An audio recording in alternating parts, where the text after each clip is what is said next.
Is Fort Bend County on the precipice of missing a rare opportunity to make things right? We have a once-in-a-lifetime chance to make Fort Bend County a Republican majority county in perpetuity and no longer have to endure the scourge of the Texas Democrats' control over our beloved county, which they have held since 2018. Since 2018, the residents of Fort Bend County have been held hostage by the lawless environment that comes with Texas Democrats. We can now restore our communities into something that is decent for families. I was driving on West Belfort just the other day, and there was a fully grown nude man walking on the sidewalk for me and my family to see. Can we say our neighborhoods with such objectionable scenes are acceptable? Neighborhoods that are meant for families, is that acceptable? Would you be okay with your children walking the same sidewalk with creeps and predators like that? Would earlier generations of Texans have stood for such obscenities that we all have grown used to when living under the control of Texas Democrats? In a rare set of events, the county Republicans are being given the opportunity to take back the county by, through the redistricting process, creating a 3-to-1 Republican advantage in Fort Bend, thus stacking the commissioner's court in favor of Republicans. But rather than doing so, and for many reasons that do not make sense, the county Republicans quickly squashed that idea and put forth a 2-2 stalemate scenario in the county. Rather than making a 3-to-1 Republican advantage, the county Republicans are proposing to give the Texas Democrats 2 stronghold precincts, which they will hold forever, and from that position have the opportunity to continue to stranglehold our citizens. According to State Senator Joan Huffman, 162 Houstonians have been murdered since the Texas Democrats implemented their bail bond program, which allows the worst of our criminals to go back out on the streets.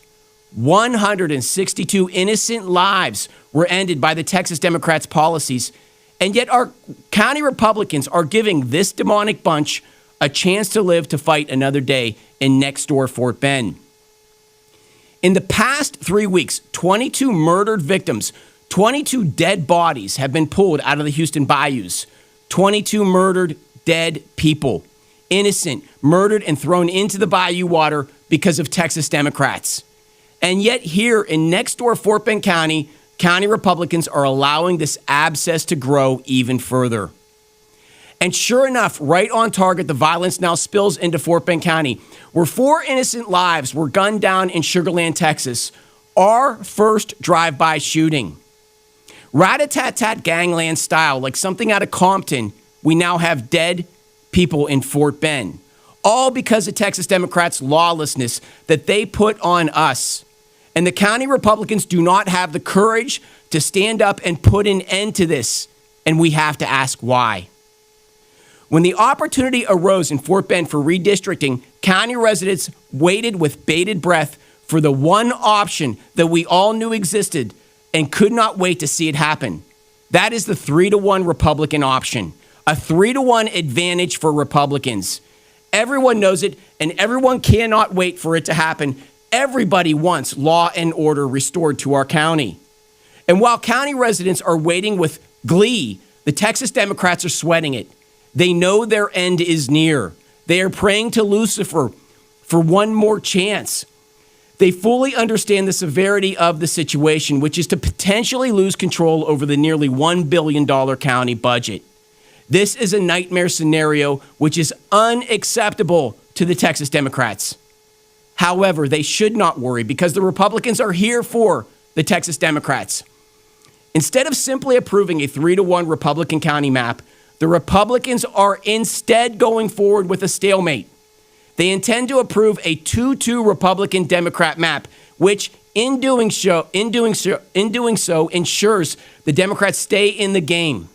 The 3-1 Republican map is fully within the grasp of the county Republicans, but instead the Republicans are preparing to propose a tie situation, a stalemate with the Democrats.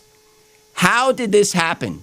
It is all due to key people on the redistricting committee, which was comprised of a majority of Republican appointees and would recommend maps to the Commissioner's Court to be voted on. And the first of those people is a woman by the name of Wendy Duncan. And Wendy Duncan is a Republican. And Wendy Duncan was appointed by Commissioner Vincent Morales, who is also a longtime Republican. And when Wendy Duncan got on the committee, the first thing she did was she proposed a heavily advantaged Democrat map. And in doing so, she immediately moved the battle lines. The battle lines were removed. No longer could Republicans propose a 3-1 Republican map when one of their own teammates is playing for the other side. We are already in a disadvantaged position. The second person is a man by the name of Jacob Lee, who was appointed by KP George. And what Jacob Lee did was these two people, they made it so that the only viable option was the 2-2 stalemate map. What Jacob Lee did is he got in front of the one idea that we were all waiting for, the 3-1 Republican map, and he made it his own. He proposed the 3-1 map, and he looked like a champion in doing so. He claimed ownership to the 3-1 Republican map, and he was a hero. He proposed it only to quickly dismiss it. So he proposes the idea, and then he discredits it. So you have the owner of the idea making the idea itself impotent.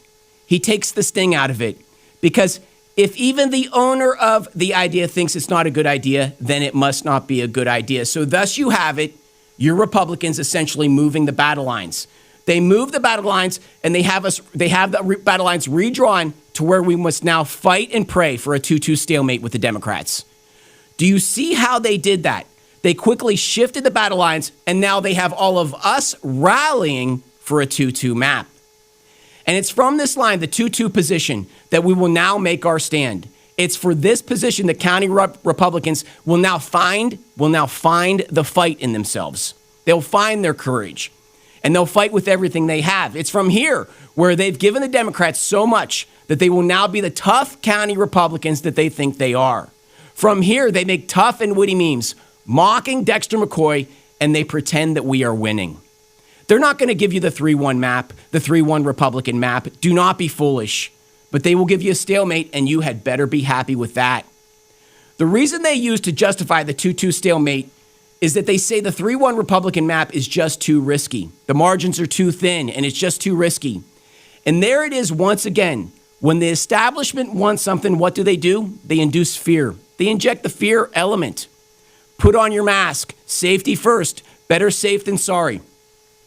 All of these principles that come from an establishment class that wants to keep you in your seat. They are not advocating for boldness or empowerment or self-determination. They don't do that because a populace that is empowered is dangerous. Instead, they inject fear. They say that the county could be lost to an unexpected blue wave. They talk about a blue wave like it's some uncontrollable weather event, like you have no control over your own destiny. Again, projecting the idea that you are subject to whatever uncontrollable event that just comes up.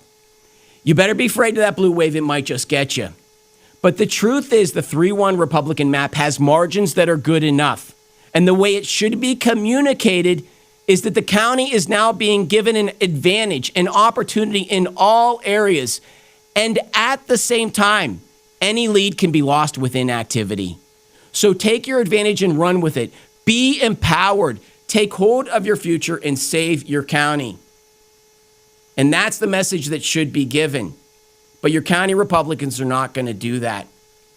So here we are again today where our first shooting has happened, drive-by shooting in Fort Bend.